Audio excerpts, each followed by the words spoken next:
ला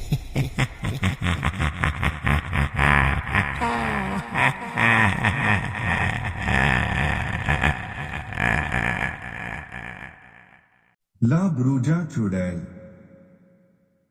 यह कहानी मेक्सिको के एक लड़के की है जिसका और उसके भाई और बहनों का सामना एक मरी हुए औरत से होता है, जिसको लोगों ने केवल इसलिए मर दिया क्योंकि उस पर चुड़ैल होने का आरोप लगा था। यह कहानी मेक्सिको के खूबसूरत देश में घटित हुई थी। उस समय मेरी उम्र लगभग 10 साल थी। मेरे परिवार ने मैक्सिको में मेरी मां के होमटाउन में छुट्टियां मनाने की योजना बनाई। हम मिसौरी में रहते हैं और हमने उस जगह तक ड्राइव करने का फैसला किया है, इसलिए हमारे पास लगभग 2 दिन की यात्रा करने का समय था। मतलब उस जगह तक पहुंचने के लिए हमें 2 दिन तक ड्राइव करना था। जब तक हम टेक्सास और मैक्सिको की सीमा तक नहीं पहुंचे तब तक सब कुछ ठीक था। हमने देखा कि मां सो रही है और ऐसा लग रहा था जैसे वह बुरा सपना देख रही हो। वह चिल्लाने लगी, नहीं नहीं, मुझे मत छुओ, मेरे परिवार को अकेला छोड़ दो। फिर वह जाग गई। हमने उनसे पूछा कि क्या हुआ। उन्होंने कहा कि उन्होंने सपना देखा। उन्होंने देखा कि जैसे ही हम सीमा पार कर रहे थे, मैक्सिको की सभी मरी आत्माएं कार को घेरने लगीं और उन आत्माओं ने मेरी मां और हम सभी लोगों को अपने हाथों में जकड़ लिया और कार को घेर लिया। मां ने कहा कि वे सैकड़ों आत्माएं थी और वे हमें अंदर आने से रोकने की कोशिश कर रही थी। अजीब बात यह थी कि वह बॉर्डर पर होने के बारे में सपना देख रही है, पर वास्तव में बॉर्डर पर ही थे। उन्हें यह कैसे पता, वो तो सो रही थी। लगभग 8 घंटे बाद हम उनके होमटाउन एरियो डे रेयोन, मिचोआकन, माइकोअकन, मेक्सिको शहर, राज्य और देश में पहुंच गए। मुझे उस यात्रा के बारे में बहुत कुछ याद नहीं है, लेकिन मुझे वह दिन याद है कि जिस दिन हम जंगल में टहलने गए थे। यह एक सामान्य दिन था और मैंने और मेरे भाई और बहनों ने फैसला किया कि हमें कुछ नहीं करना है। दोपहर का खाना बनाने के लिए सभी बुजुर्ग इकट्ठे हुए। हमने दोपहर का खाना खाया और जंगल की सैर पर जाने का फैसला किया। हम जानते थे कि यह एक बुरा विचार है। हम धूल भरी सड़क पर चलते रहे जब तक कि हम रास्ते के खत्म होने तक नहीं पहुंच गए। वहां से हम उन मैदानों से गुजरे जो एक जंगल के इलाके में जाते थे। हम लगभग 100 फीट अंदर जंगल में चले गए, फिर वहां तूफान आना शुरू हो गया। यह बहुत अजीब था क्योंकि यह बहुत धूप का दिन था और तूफान आने का तो कोई संकेत ही नहीं था। हम सभी ने एक दूसरे को बहुत ही कंफ्यूजन में देखा।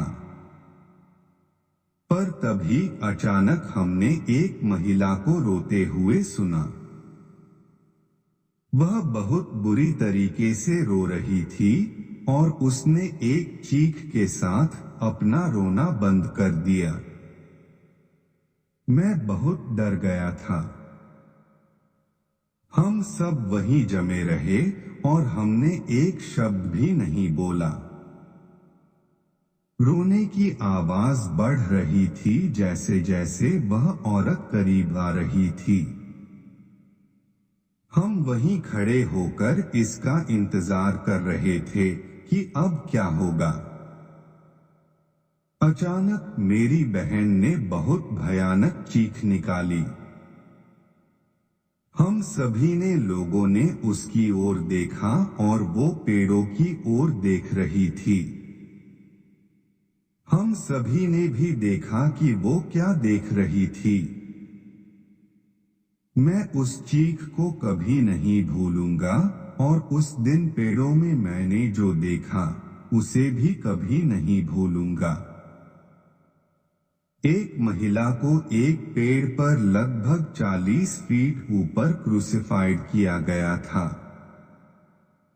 उसने हमारी ओर देखा और हमने उसकी ओर देखा। उसने एक फीके कलर की काली फटी हुई पोशाक पहन रखी थी। उसके बाल काले और उलझे हुए लग रहे थे। उसके चेहरे और पैरों पर जख्म के निशान थे। वह एक लाश की तरह लग रही थी।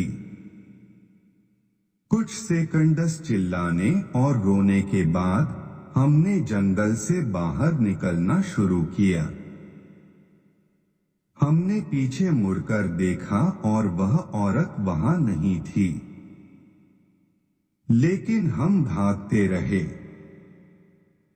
जैसे ही हम मैदानों तक पहुंचे, हमने देखा कि अब ज्यादा बारिश नहीं हो रही थी। हमने दौड़ना बंद कर दिया। हमें समझ नहीं आया कि अब बारिश क्यों नहीं हो रही है और ऐसा लग रहा है कि जैसे कभी बारिश हुई ही नहीं थी। हम वापस टाउन में चले गए और बड़ों लोगों के साथ शामिल हुए। उन्होंने हमारे चेहरों पर दहशत को देखा और हम कहाँ आ रहे इसके बारे में पूछा। हमने उन्हें हमारी कहानी बताई और हमें आश्चर्य हुआ कि उन्होंने हमारा विश्वास भी कर लिया।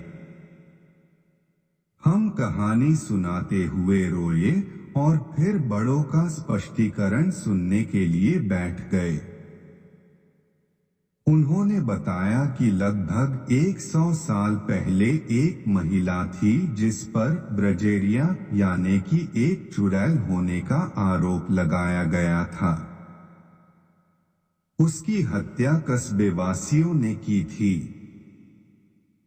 उसकी हत्या से पहले जब वह सड़कों पर घुमा करती थी तो लोग अक्सर उस पर चीजें फेंकते थे। कुछ उस पर अक्सर क्रॉस फेंकते थे। मेरी दादी ने कहा कि कुछ ऐसे लोग हैं जो उसे जंगल में देखने का दावा करते हैं, लेकिन ज्यादातर दावे बच्चों के द्वारा किए गए थे। बरसात को दर्द और पाप का संकेत बताया गया। एक बच्चे की उम्र में मुझे इस घटना ने काफी आघात पहुंचाया। मैं अब बिजली और गरज के साथ उस महिला के रोने की आवाज को कभी नहीं भूलूंगा।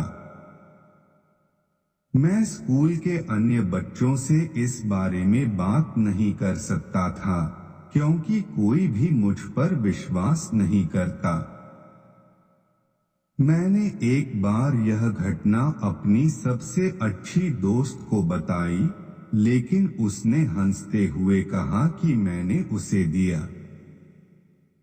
उसके बाद उसने मुझसे फिर कभी बात नहीं की।